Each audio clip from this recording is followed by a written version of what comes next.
So it's about ready to go into retrograde. And that's about our communications.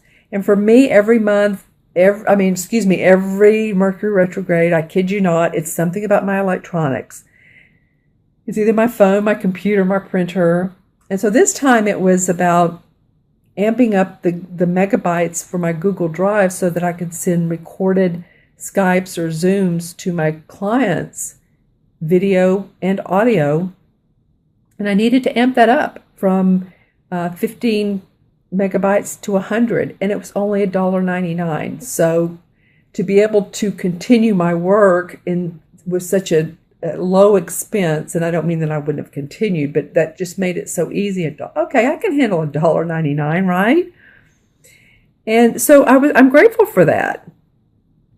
And so those are just, some of the things, the little things in life that seem little, but really they make a huge difference. The park, to me, that's just like, oh my gosh, I'm so excited to go every evening, or as many evenings as I can, walk and talk to people. And I'm grateful that I can continue with my megabytes.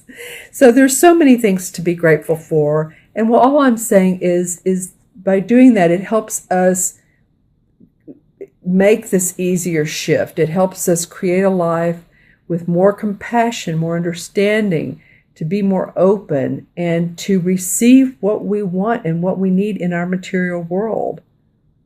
And that's what this eclipse is about.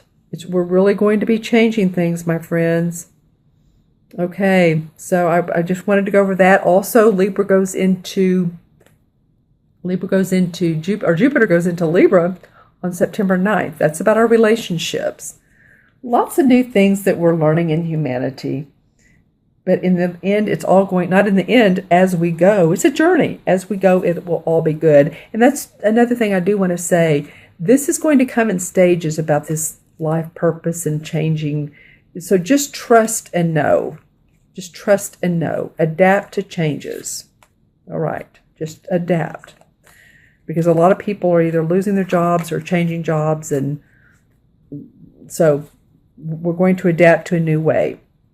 All right, let's start with your reading, Pisces. The first card that you have come up is the Oak King. I'm trying to get the camera on that. This is the same in traditional tarot as the Hanged Man. And this card has come up. This is the third reading, and I'm a little over halfway through. So I'm feeling like this is a universal message. But I do want to say the other two times it's come up, it was in reverse. So for you all, it's straight up. And I'm feeling like this really correlates with this solar moon, new moon eclipse. To see things in a whole different light. To see things differently.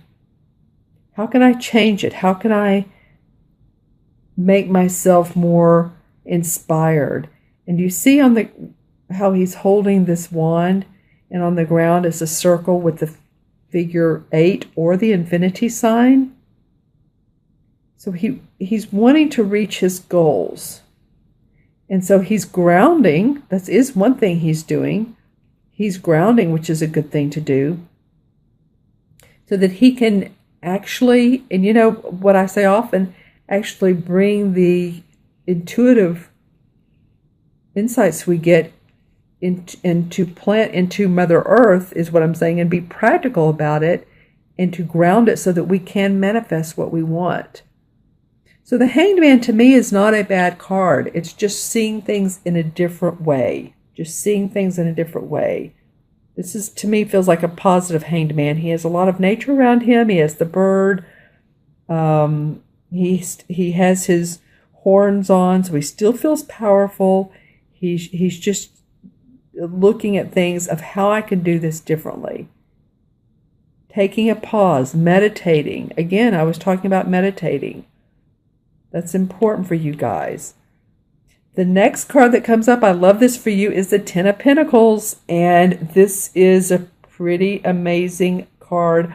This is about your property, your money, your finances. The Ten of Pentacles always means to me feeling great, because it's the 10. It's the finality of all the Pentacle cards. feeling great about your home, your family life, the money you're making from what you're doing. This is also a generational card. As you can see, here's an older guy, a couple, and then their younger girl. So it could be about inheritance too. This could be something that, you receive some money out of the blue. Sometimes, people pass away and maybe that this is going to happen, but this could be an inheritance. It could be winning a little bit of lottery. It might be that some of you all might want to play the lottery and, buy a ticket or two. I don't promote spending a lot of money on the lottery because of the odds, but this is a nice card to come up for you all. Okay, and let's see. Now I'm looking at how they relate to each other in the colors as well.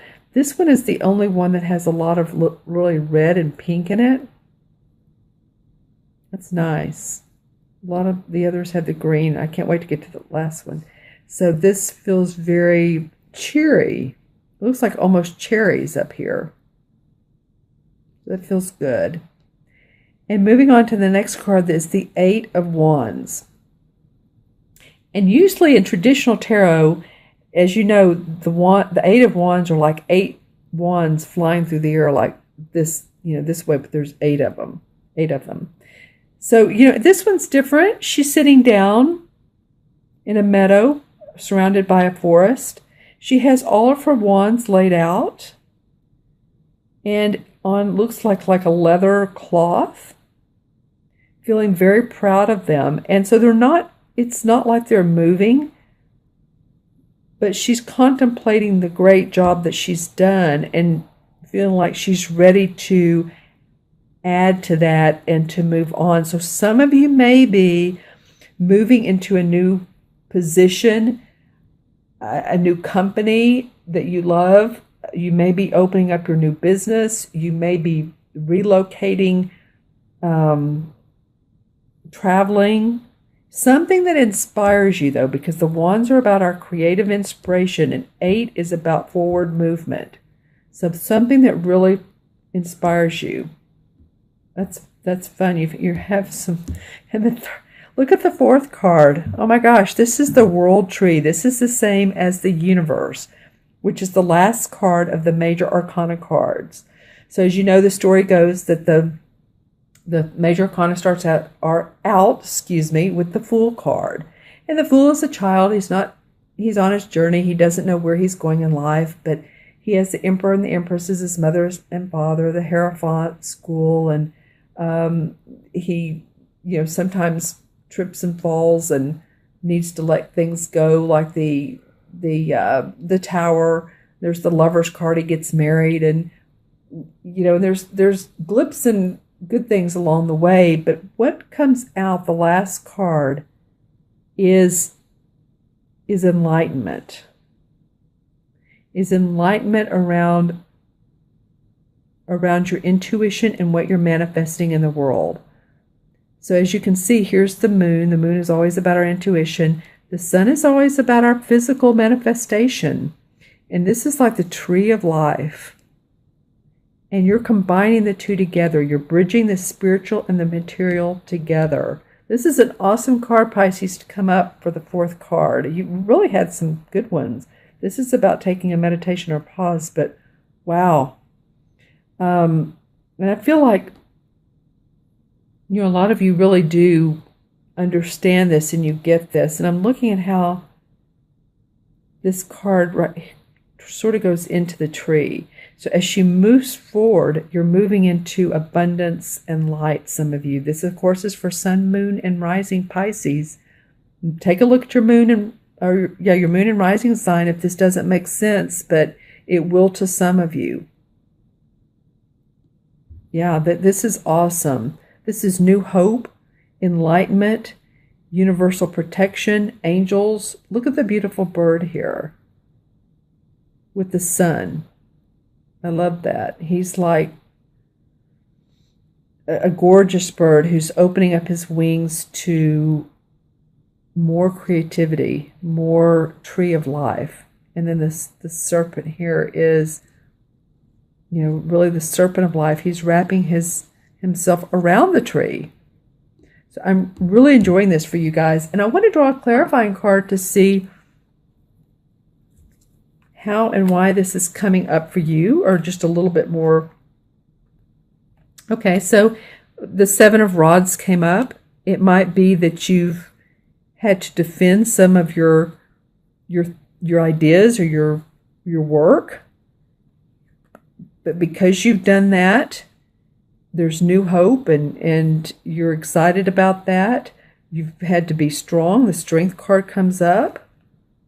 You've had to really embrace your feminine side. Look, there's the 8 again. That's right here. That's interesting. This is about infinity. This is for you guys. Knowing your strength and in your infinity. And the number 8 means bridging the spiritual and the material together, and that's what this card is about.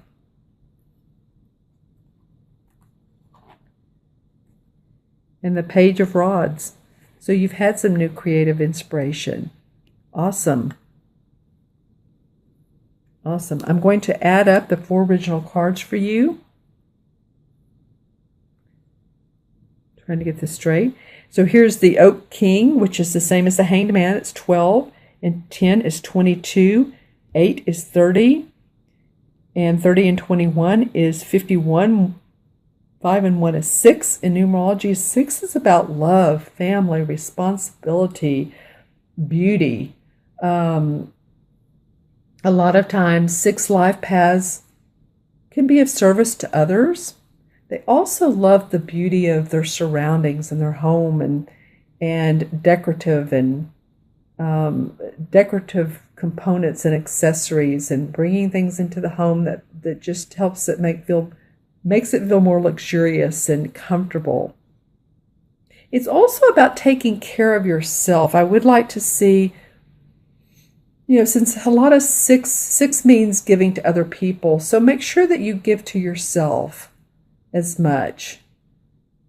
Go to the spa or get a massage or have your nails done, or if you're a guy, that means taking time out for yourself. Canoe trip, I don't know why that just came up, but anything that just feels like it's good, it's relaxing and refreshing.